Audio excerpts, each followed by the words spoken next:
wabarakatuh. Selamat pagi adik-adik. Sebenarnya perkenalkan nama Kak Nabila, kakak dari Universitas Dr. Subandi, Jember. Pada kesempatan pagi hari ini, kakak akan melakukan diskusi dan juga edukasi mengenai pencairan es di kutub. Nah, mungkin adik-adik di sini pernah mendengar atau pernah membaca sekilas tentang pencairan di kutub? Belum ya? Oke, untuk waktunya kakak minta 10 sampai 15 menit. Nanti jikalau nanti ada yang ingin tanyakan atau ingin diskusi lebih lanjut, boleh nanti silahkan angkat tangan. Gitu ya adik-adik ya. Kita mulai dari pengertiannya terlebih dahulu. Apa sih Kak pencairan kutub itu? Jadi ini tuh pencairan es kutub itu merupakan masalah serius yang tentunya menjadi ancaman di mana itu berhubungan dengan perubahan iklim. Jadi mungkin adik-adik di sini sering merasa kok tiba-tiba rasanya panasnya panas banget atau ngerasa lagi dingin banget gitu ya.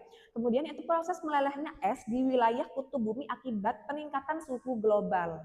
Jadi terjadi suatu peningkatan suhu yang mengakibatkan es di kutub mencair gitu secara sederhananya. Itu kenapa kok bisa terjadi seperti itu? Jadi yang pertama akibat pemanasan global. Jadi global warming itu ya Dek ya. Nah ini itu biasanya terjadi karena emisi gas di rumah kaca. Emisi gas rumah kaca seperti penggunaan karbon monoksida, kemudian juga penggunaan AC. Kan AC itu mengandung kalau CFC gitu ya Dek ya, itu mengandung gas yang tentunya juga mempengaruhi efek rumah kacanya gitu. Nah, kemudian pembakaran bahan bakar fosil seperti batu bara. Memang batu bara ini bermanfaat, namun jika dimanfaatkannya tidak tepat dan digunakan secara terus-menerus, tentunya juga akan mengakibatkan terjadinya pelelehan pada es di kutub. Nah, yang selanjutnya adalah penebangan hutan secara liar. Sering ya kita lihat itu ya di TikTok atau mungkin di daerah-daerah rumahnya adik-adik sekalian, terjadi penebangan hutan secara liar, secara besar-besaran di mana penebangannya dilakukan tanpa tanggung jawab dan juga tidak disertai dengan reboisasi gitu. Nah, yang selanjutnya adalah aktivitas industri. Jadi bisa melalui polusi, jadi kayak polusi udara itu juga ternyata bisa mengakibatkan terjadinya pencairan es di kutub. Dan yang selanjutnya adalah pemanasan laut gitu. Jadi ada 6 penyebab dari pencairan es di kutub. Oke, selanjutnya dampaknya apa sih Kak? Kenapa kok kita harus paham dan juga harus mengerti tentang pencairan es di kutub? Jadi yang pertama itu permukaan lautnya meninggi. Mungkin adik-adik pernah dengar nggak sih kalau yang Jakarta mau tenggelam? Nah, itu salah satu efek dari pencairan es di kutub. Jadi permukaan lautnya semakin tinggi, bahkan bisa melebihi dari daratan jika diteruskan terus-menerus. Yang kedua, terumbu karangnya terancam punah. Jadi terumbu karang yang bagus-bagus tuh di laut itu bisa terancam punah. Karena apa Kak? Karena kan tadi ekosistem lautnya sudah berantakan, kemudian juga air lautnya semakin meninggi sehingga menyebabkan terumbu karangnya semakin punah gitu. Dan yang ketiga perubahan iklim ekstrim.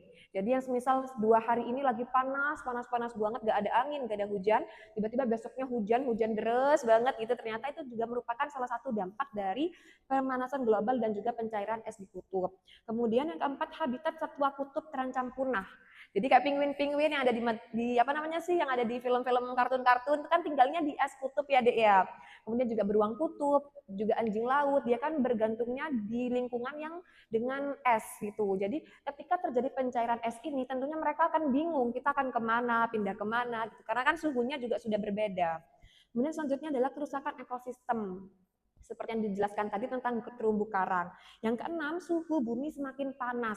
Duh, kita bayangin aja ya, sekarang aja sudah terasa panas, apalagi nanti jika diteruskan apa namanya ini tadi pemanasan global diteruskan terus-menerus, gimana gitu panasnya ya, kita akan perlu kipas dan juga tentunya merasa gerah gitu. Terus apa yang bisa kita lakukan agar pencairan kutub ini itu bisa diminimalisir. Jadi yang pertama itu adalah mengurangi penggunaan kendaraan pribadi. Kenapa? Karena ketika kita menggunakan sepeda motor, mobil, itu kan kita mengeluarkan asap yang mengandung karbon monoksida juga. Karbon itu kan tentunya juga berbahaya. Jadi alangkah baiknya kita beralih ke transportasi umum seperti naik angkot, naik bus gitu. Atau mungkin bisa lebih sehat dengan jalan kaki. Kemudian yang kedua, turut serta menanam pohon.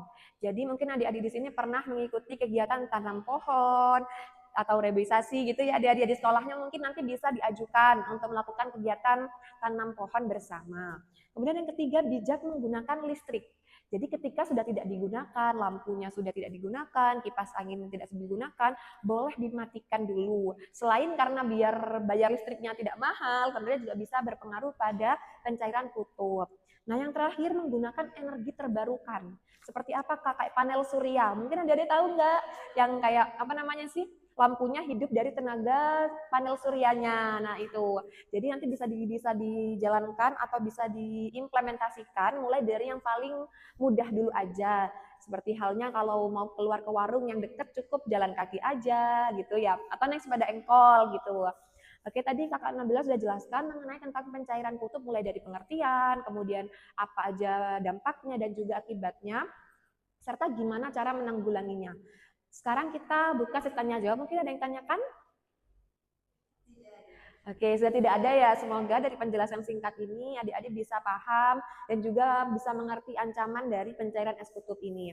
Jika tidak ada yang tanyakan, Kak Nabila izin pamit undur diri. Terima kasih banyak ya adik ya sudah meluangkan waktunya.